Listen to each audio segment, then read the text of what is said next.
কিছুদিনের মধ্যেই ধলাই বিধানসভা সমষ্টির উপনির্বাচনের দিনক্ষণ ঘোষণা হওয়ার সম্ভাবনা রয়েছে।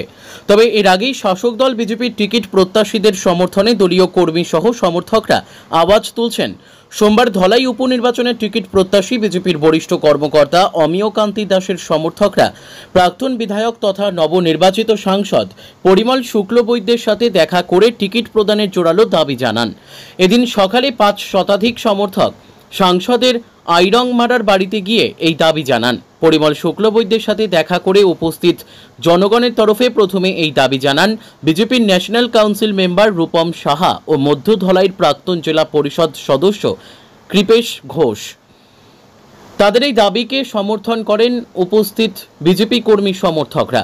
সাংসদ পরিমল শুক্লবৈদ্য তাদের সাথে আলোচনাকালে বলেন, দলীয় টিকিটের জন্য অন্যান্য প্রার্থীর সমর্থকরা তার কাছে এসে আবেদন করেছেন। এমনকি তার ছেলেকেও প্রার্থী করার বিষয়ে সংবাদ মাধ্যমে খবর বেরোচ্ছে। ব্যক্তিগতভাবে ছেলের ইচ্ছে থাকতে পারে। কথা প্রসঙ্গে পরিমল শুক্লবৈদ্য বলেন, ছেলে ছাত্র জীবন থেকে তো সংগঠনের হয়ে কাজ করছে।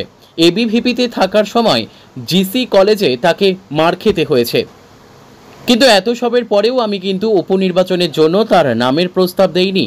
অমিয় কান্তি দাসকে টিকিট প্রদানের এই দাবিটি দলের উদ্বোধন কর্তৃপক্ষকে অবগত করাবেন বলে আশ্বস্ত করেন পরিমল শুক্লবৈদ্য।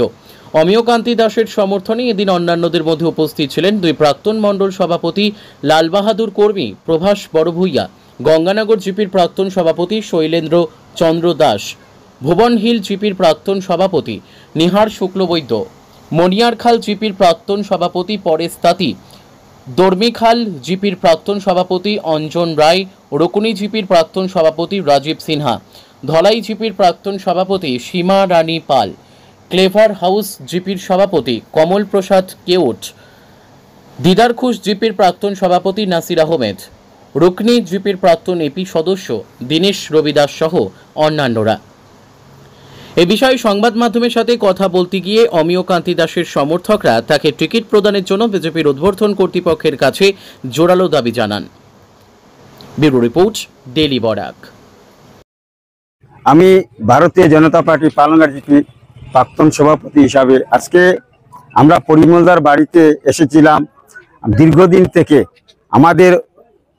আমাদের একনিষ্ঠ কর্মী হিসাবে আমাদের অমিয়দা অনেক চেষ্টা করেছেন যে দলীয় টিকিট পাওয়ার জন্য, কিন্তু আমাদের পরিমলদা এখানে থাকার দরুন আমরা কোনোদিন এই ধরনের কোনো বক্তব্য নিয়ে আসে নাই।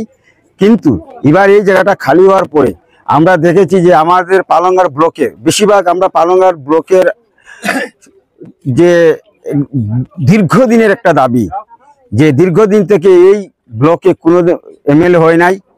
আর বিগত দিনে ধলাইতে হয়েছে, নরসিংদী ব্লকে হয়েছে এবং বরজালাঙ্গা ব্লকে হয়েছে।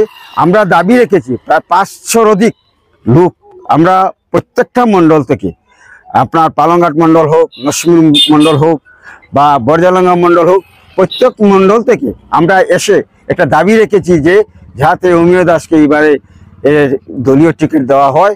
এই দাবি রেখে আমরা আমাদের দাদার কাছে এসেছি। এই দাবি রেখে আমরা আমাদের বক্তব্য এখানে শেষ করলাম। নমস্কার, ধলাইবাসীকে আমি নমস্কার জানাচ্ছি। প্রথমত আমাদের প্রাক্তন মন্ত্রী শ্রীযুক্ত পরিমল শুক্লবৈদ্য মহাশয় আমাদের এই ধলাই গঠন মূল ব্যক্তি। ওখানে উনি যখন লোকসভা নির্বাচনে জয়ী হয়ে দিল্লিতে চলে গেছেন, তো বারবার আমাদের ধলাই সমষ্টির মাননীয় অমিয় কান্তি দাস মহোদয় কয়েকবার উনি দাবি করেছেন, উনি পান নাই। এবং আমাদের ভারতীয় জনতা পার্টির উনি একজন ভালো কর্মী। তো এইবার ওনাকে যাতে টিকিটটা দেওয়া হয় আর আমরা সবাই একসঙ্গে মিলিত হয়ে ওনাকে জয়ী করতে পারি, সেই আশা রাখিয়ে আমি আপনারা সবাইকে বলছি, বা আমার সংগঠনের যারা গুরুদায়িত্বে আছেন ওনাদেরকে অনুরোধ করে বলছি আমি যে ওনাকে টিকিট দেওয়া হোক। এই বলিয়ে আমার সংক্ষিপ্ত বক্তব্য। নমস্কার, আমি দীনেশ রবিদাস, রুকনি জিপির প্রাক্তন এপি। আমরা আজ এসেছিলাম আমাদের প্রাক্তন মন্ত্রী বর্তমান সাংসদ আমাদের পরিমলদার বাড়িতে। ওনার এইখানে আমরা বিনতি রেখেছি যাহাতে এই ধলাইয়ের একজন প্রবীণ কর্মী, প্রাচীন কর্মী অমিয়কান্তি দাস মহাশয়, ওনার যে ধলাইয়ের ওনার সিটটা যে খালি হয়েছে সেই জায়গাতে অমিয়কান্তি দাস মহাশয়কে নিযুক্তি করার জন্য এই বাই ইলেকশনে টিকিট জানানোর জন্য আমরা সবাই অনুমানিক আমরা 400 থেকে 500 মানুষ আজ গিয়েছিলাম ওনার বাড়িতে। আমরা গিয়ে অমিয়কান্তি দাস মহাশয়কে টিকিট দেওয়ার জন্য অনুরোধ করে এসেছি। আমরা আমাদের এখানে লোকজন আছেন, আপনারা দেখতে পারেন, আমরা মিথ্যা বলছি না, অনেক মানুষ গিয়েছিলেন আর পরিমল দাও সব মানুষকে দেখেছেন। তাই আমি আপনাদের মারফতেও মিডিয়ার মারফতেও বলতে যাচ্ছি যাহাতে আমাদের অমিয়কান্তি দাস এই বাই ইলেকশনের টিকিট পান, এই বিনতি রেখে আমার সংক্ষিপ্ত বক্তব্য আমি শেষ